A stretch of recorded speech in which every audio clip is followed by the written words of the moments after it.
मैं हूँ काल, जीवों का प्राण हरने का कार्य ईश्वर ने मुझे सौंपा है। सबका समय निर्धारित है, न एक सांस कम न एक सांस ज्यादा। मृत्यु के पश्चात सभी को मेरे ही शरण में आना पड़ेगा। हा हा हा हा हा हा।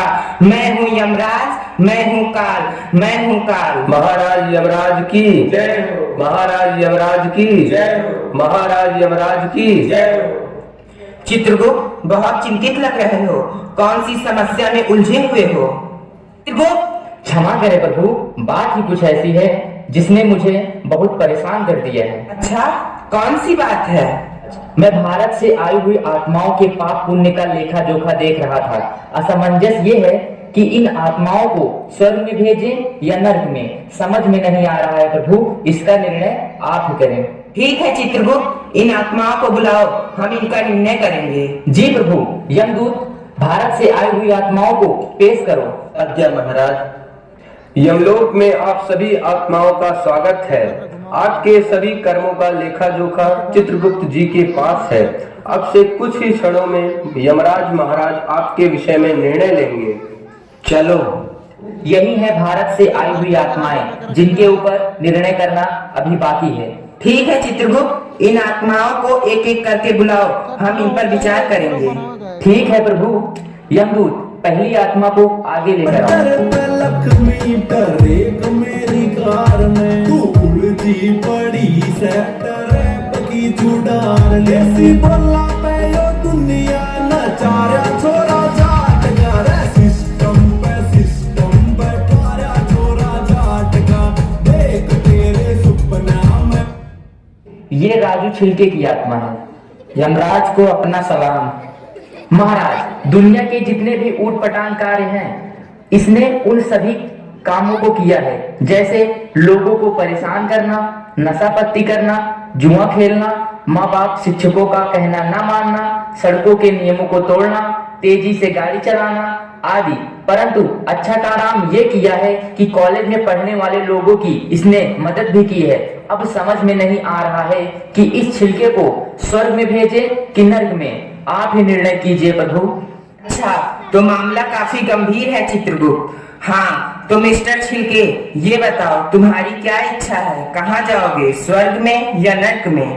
प्रभु, मुझे कहीं भी भेजो, चाहे स्वर्ग में चाहे नरक में, पर जहाँ भी भेजो वहाँ पर फैसिलिटी अच्छी होनी चाहिए। फैसिलिटी बोले तो छिलके, यमराज समझे नहीं। अरे प्रभु, सुंदर सुंदर गाड़ियाँ, कोई रोकने टोकने वाला ना हो, नाच गाना, और क्या, मेरे लिए तो यही सब स्वर्ग है। घोर पापी, घोर पापी, घोर पापी, घोर पापी। ये तो पक्का नरक जाने के योग्य है। धीरज रखो चित्रगुप्त, पहले छिलके के बारे में पुण्य तो सुनिश्चित कर लें। हाँ तो छिलके, ये बताओ तुम मरे कैसे? प्रभु, एक्चुअली मैं चोरी करने के लिए किसी अच्छी जगह की तलाश कर रहा था। इतने में मुझे पीछे से हॉर्न की आवाज सुनाई दी, और जब मैंने मुड़कर देखा तो ट्रक। और ट्रक ने तुझे छिलका बना दिया? मतलब ट्रक ने तुझे पीछे से मारा? क्यों रे छिलके, तेरे शहर में ज्यादातर मौतें ट्रक से ही होती हैं क्या? हाँ प्रभु, वो क्या है ना, हम लोग ट्रैफिक नियमों की धज्जियां जो उड़ाते हैं, लेकिन मेरी मौत ट्रक से बिल्कुल भी नहीं हुई है। वो हॉर्न की आवाज सुनकर घबराहट में मेरा पैर केले के छिलके पर पड़ गया और मैं छिलका बन गया। बहुत बोलता है तू, जा चुपचाप जाकर बगल में खड़ा हो जा, तेरा निर्णय हम बाद में करेंगे। चित्रगुप्त, अगली आत्मा कौन है? यमदूत, अगली आत्मा को आगे लेकर आओ। जी महाराज।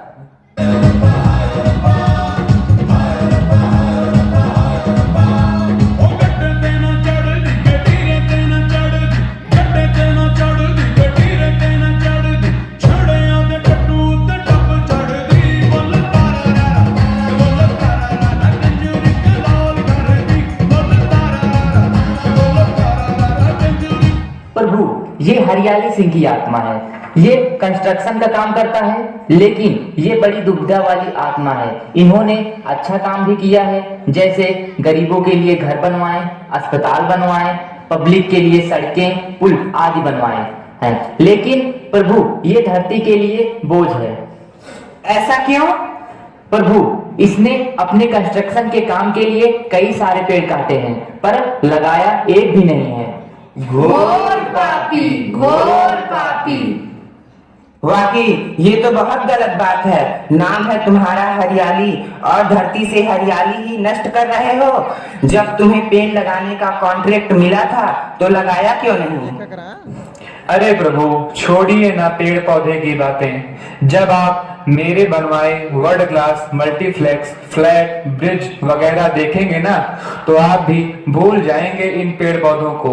मुझे तो आधुनिक युग के धरती लोक का विश्वकर्मा कहा जाता है। मूर्ख इंसान, ये सब करने से धरती का संतुलन बिगड़ रहा है। आंखों पर पड़ी ये पैसों की पट्टी हटाकर तो देख। तू पेड़ पौधों को काटकर हवा में जहर घोल रहा है। अगर ऐसा ज्यादा दिन चलता रहा तो एक दिन संपूर्ण मानव जाति नष्ट हो जाएगी। घोर पापी, घोर पापी। अच्छा वैसे हरियाली, एक बात बताओ, तुम यहाँ आए कैसे? अब क्या बताऊं प्रभु, कुछ याद नहीं आ रहा है। हाँ, शायद वहाँ एक गड्ढा था। गड्ढा? प्रभु, मैं देखता हूँ कि गड्ढा किधर है। हाँ प्रभु, वहाँ एक गड्ढा था। अरे ये क्या गड्ढा गड्ढा लगा रखे हो हरियाली, आगे तो बोलो। अरे सुन तो लीजिए प्रभु, बहुत ही मूसलाधार बारिश हो रही थी। चारों तरफ अंधेरा ही अंधेरा था, पानी ही पानी भरा था। मैं अपनी बाइक लेकर अपने घर की ओर जा रहा था। इतनी ही देर में सामने एक गड्ढा आया। बस फिर क्या था, मैं बाइक सहित उस गड्ढे के अंदर जा गिरा। तब मैंने उस गड्ढे को देखा और अब मैं आपको देख रहा हूँ। ओ मैं निकला ओ गड्डी लेके ओ रस्ते पे ओ सड़क पर एक होल आया, मैं उठे गड्डी छोड़ आया। मैं निकला ओ गड्डी लेके, मैं निकला ओ गड्डी लेके और रास्ते पर ओ सड़क में एक मोड़ आया, मैं तुझे दिल छोड़ आया। और एक मोड़ आया, मैं तुझे दिल छोड़ आया।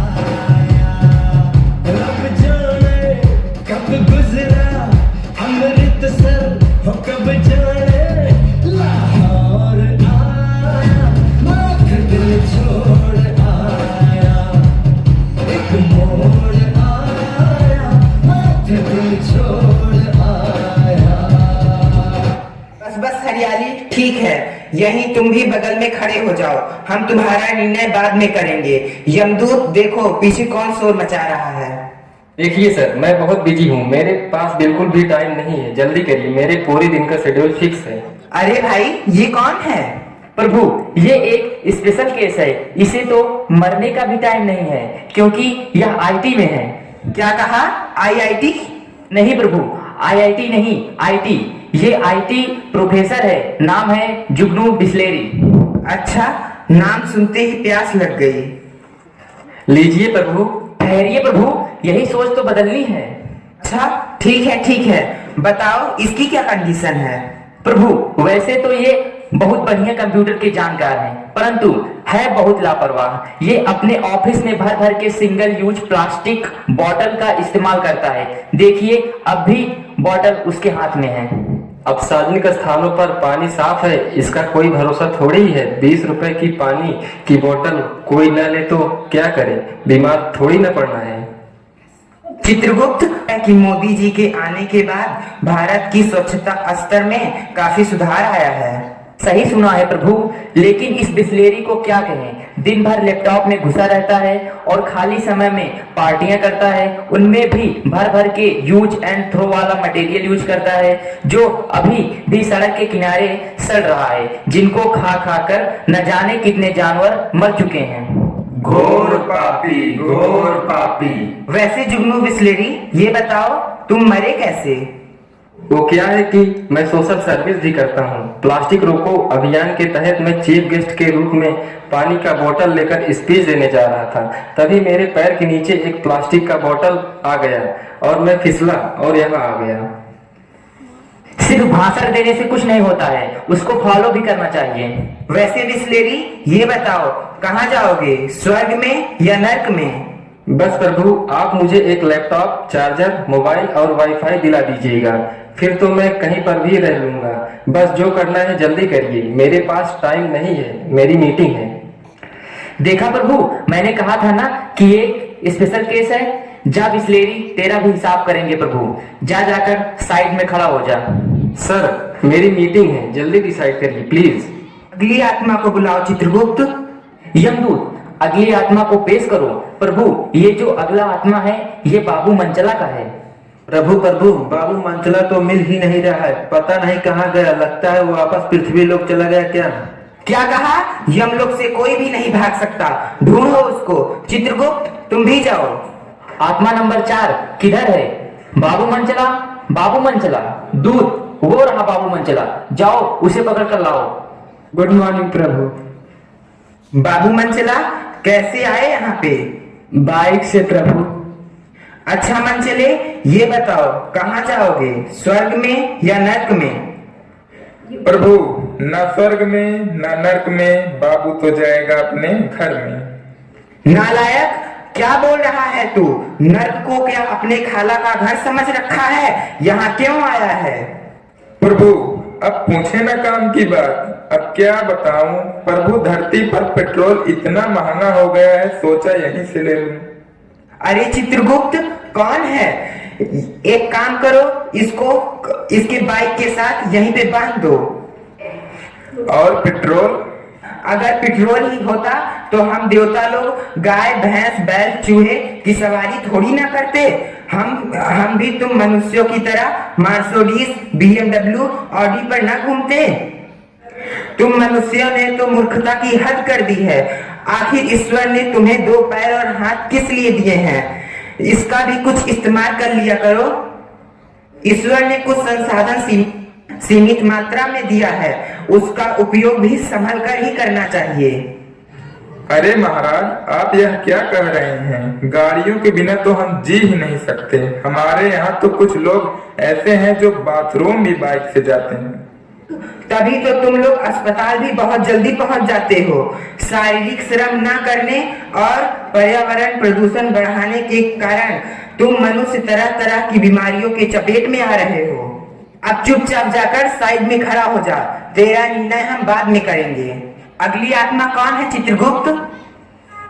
यमदूत, अगली आत्मा को पेश करो।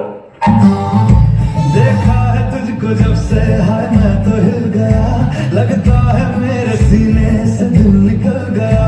मम्मी से क्या डैडी से भी मिलाऊंगा तुझे, और जो भी मैं कहूँ तुझे लगता है क्यों डरा। तेरा ध्यान किधर है, ये तेरा हीरो इधर है। तेरा ध्यान किधर है, ये तेरा हीरो इधर है। तेरा ध्यान किधर है, ये तेरा हीरो इधर है। तो फला तुझे भी खबर है कि तेरा हीरो इधर है। तेरा ध्यान किधर है, ये तेरा हीरो इधर है।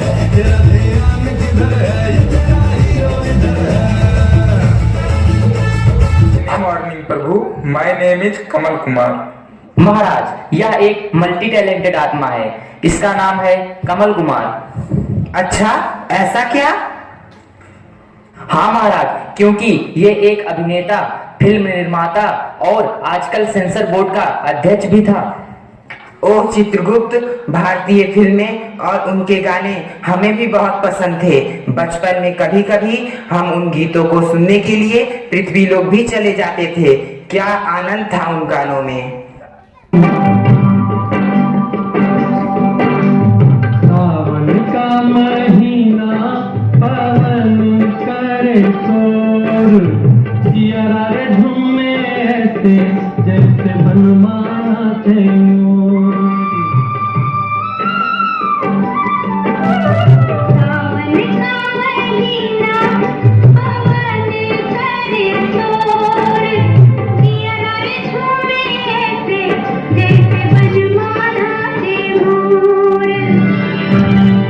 व्यस्तता बढ़ गई है, इसीलिए गाने सुनने का समय ही नहीं मिल पाता। अच्छा है महाराज, क्योंकि आजकल अधिकतर भारतीय फिल्में न देखने लायक हैं न सुनने लायक हैं। कुछ फिल्में और गीत तो ऐसे हैं कि उनको देखकर और सुनकर शर्म को भी शर्म आ जाए। अच्छा, हाँ प्रभु, इसने अपने जीवन में बहुत सी फिल्में बनाई, ऐड का निर्माण किया तथा बहुत सारी फिल्मों को पैसे लेकर पास भी कर दिया। प्रभु प्रभु, थोड़ा सा परिचय मैं अपना खुद ही देना चाहता हूँ, जिससे सुनकर आप भी मेरे फैन हो जाएंगे। अच्छा, कहो कमल कुमार, क्या कहना चाहते हो? महाराज, मैं लोगों में बड़ा ही फेमस हूँ। मैं जिस ब्रांड का प्रचार प्रसार करता था वह लोकप्रिय हो जाता था, जैसे गुटखा, तंबाकू, पान मसाला, सिगरेट आदि। मैंने इन सब का खूब प्रचार प्रसार किया है, जिसके कारण इनकी कंपनियां रातों रात माला माल हो गई हैं और इसके बदले में मुझे खूब पैसे भी मिले हैं। मेरी फिल्में भी सुपरहिट हो जाती हैं। यही नहीं महाराज, मैंने कई सारी फिल्मों को बिना कोई काट छाट किए पारित भी कर दिया है। और हाँ महाराज, मैं पैसे में भी किसी से कम नहीं हूँ, तो हम लोग भी रेनोवेट करा दूं।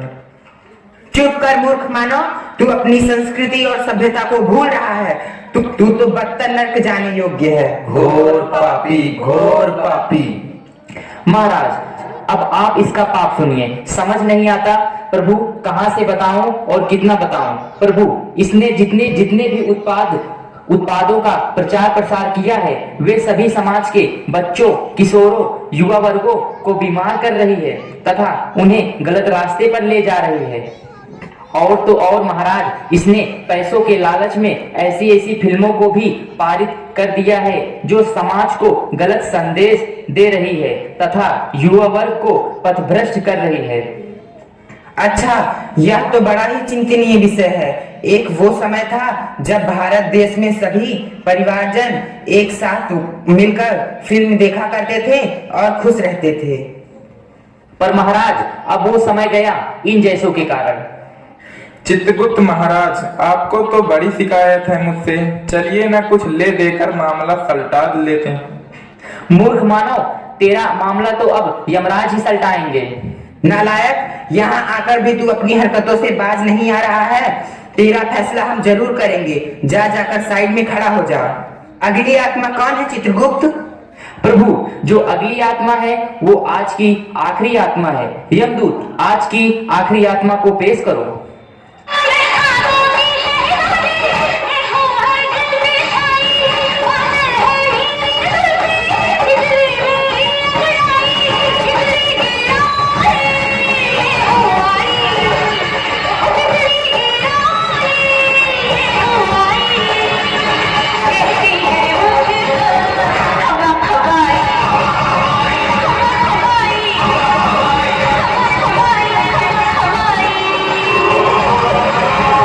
ये एक लड़की है प्रभु।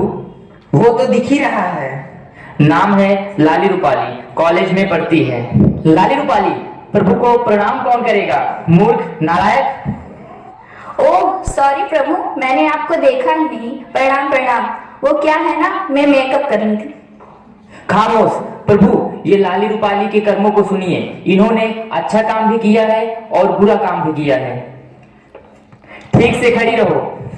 प्रभु, इन्होंने अपने कॉलेज में बहुत से लोगों की मदद भी की है, जैसे उन्हें अपनी पेन, कॉपी, कपड़े, मेकअप बॉक्स आदि दिया है। लेकिन पाप ये किया है कि जिस उम्र में इन्हें पढ़ने लिखने में ध्यान देना चाहिए, उस उम्र में ये मेकअप, रील्स, सोशल मीडिया आदि पर ज्यादा ध्यान दे रही हैं। ये तो बहुत गलत बात है, क्योंकि अगर पढ़ेगा इंडिया तभी तो बढ़ेगा इंडिया। इसीलिए पढ़ना लिखना अधिक आवश्यक है। पर एक बात तो देखो चित्रगुप्त, इसका मेकअप कितना डरावना है। स्वर्ग में भेजकर दाग थोड़ी ना लगाना है। यह तो बदतर नर्क में जाने योग्य है। अब मेकअप करना भी पाप है? ऐसा है तो अब मैं कभी मेकअप नहीं करूंगी। ये लीजिए, ये सब आप ही रख लीजिए, मुझे नहीं चाहिए। नारायण प्रभु, इन्होंने रिकॉर्ड के अनुसार एक और पाप किया है। वो क्या? प्रभु, इन्होंने फिल्टर का इस्तेमाल किया है, जिसके माध्यम से ये अपने डरावने चेहरे को सुंदर बनाकर रील्स बनाती हैं और फिर उसे सोशल मीडिया पर अपलोड करती हैं। अच्छा, पर ये रील क्या है चित्रगुप्त? ये तो हम भी नहीं जानते। अरे प्रभु, भारत के बच्चों, किशोरों और युवा वर्ग में ये रील नामक बीमारी बहुत तेजी से फैल रही है, जिसके कारण बच्चे अपने पढ़ाई लिखाई से ज्यादा समय फोन में देना पसंद करते हैं। और वो आजकल कौन सा गाना है जिस पर ये लोग कुछ ज्यादा ही रील बना रहे हैं? तुम कुछ ऐसे जुगनू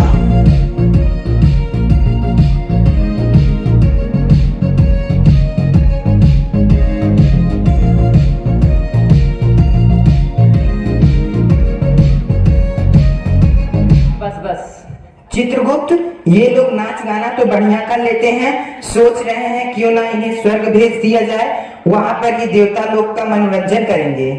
अति उत्तम महाराज। ठीक है, हमने निर्णय ले लिया है कि भारत से आई हुई आत्माओं को स्वर्ग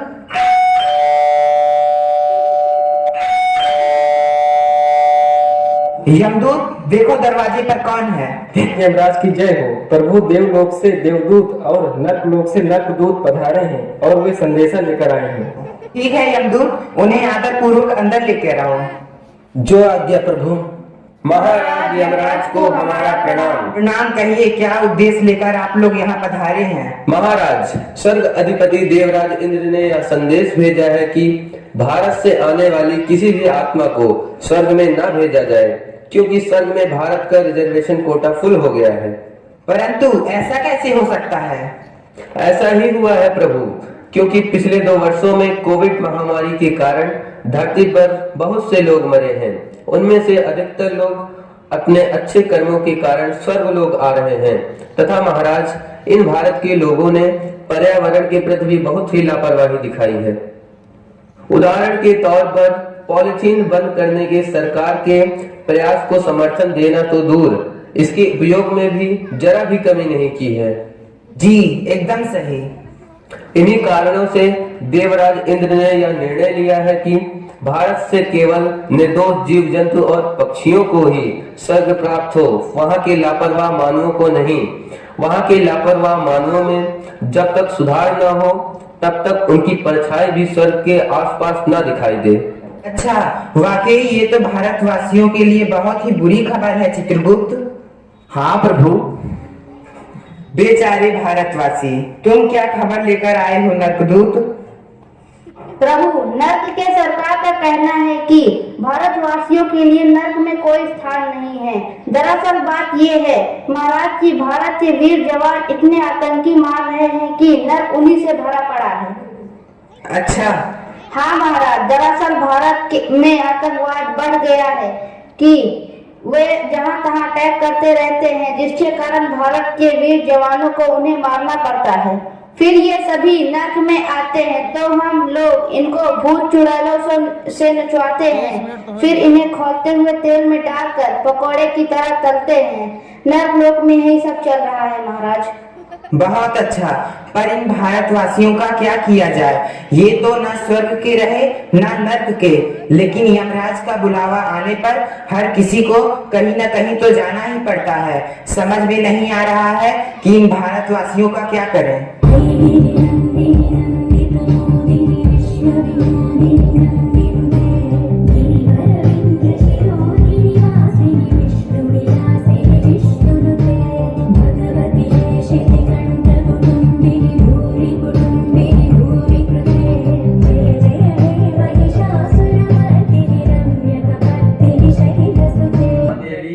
प्रणाम देवी, आपने यहाँ आने का कष्ट क्यों किया? प्रणाम यमदेव। यमदेव, प्रभु त्रिलोकीनाथ की इच्छा है कि भारत से आई हुई किसी भी आत्मा को स्वर्ग या नर्क में न भेजा जाए, अपितु वहीं भारत में भटकने के लिए छोड़ दिया जाए। किंतु ऐसा क्यों देवी? यमदेव, भारत के लोग अपने आप में कोई सुधार करना ही नहीं चाहते हैं। आपको मालूम है कि शीघ्र ही भारत दुनिया की सबसे अधिक आबादी वाला देश बन जाएगा। ये सभी धर्म और जाति के नाम पर एक दूसरे से लड़ते झगड़ते रहते हैं। जनसंख्या भी दिन प्रतिदिन अनियंत्रित गति से बढ़ रही है। हाँ देवी, पर्यावरण के प्रति भी इनका क्रूर व्यवहार बहुत ही चिंतनीय है। सही कहा चित्रगुप्त। पर्यावरण के प्रति इनके क्रूर व्यवहार से त्रिलोकीनाथ अत्यंत दुखी हैं। अतः उनका कहना है कि जब तक ये लोग अपनी गलतियों को नहीं सुधारते हैं तब तक इनके लिए स्वर्ग और नर्क दोनों ही जगहों के दरवाजे बंद हैं। अति उत्तम।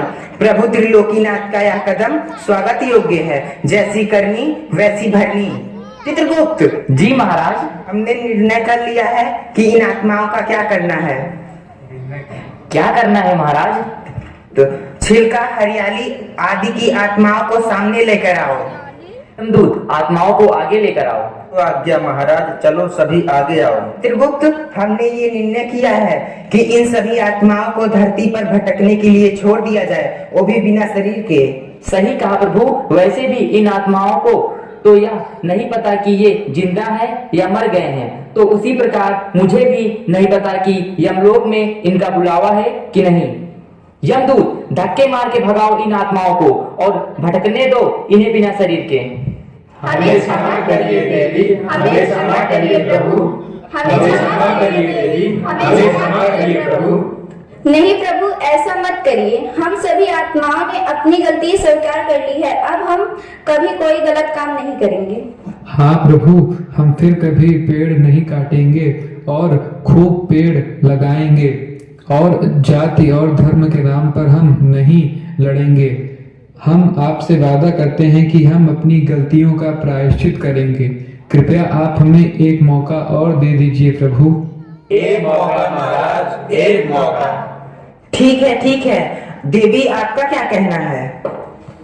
क्यों नहीं महाराज, इन्हें अपनी भूल का एहसास है। हमें इन्हें एक अवसर अवश्य ही देना चाहिए। देवी मैया की जय हो, देवी मैया की जय हो।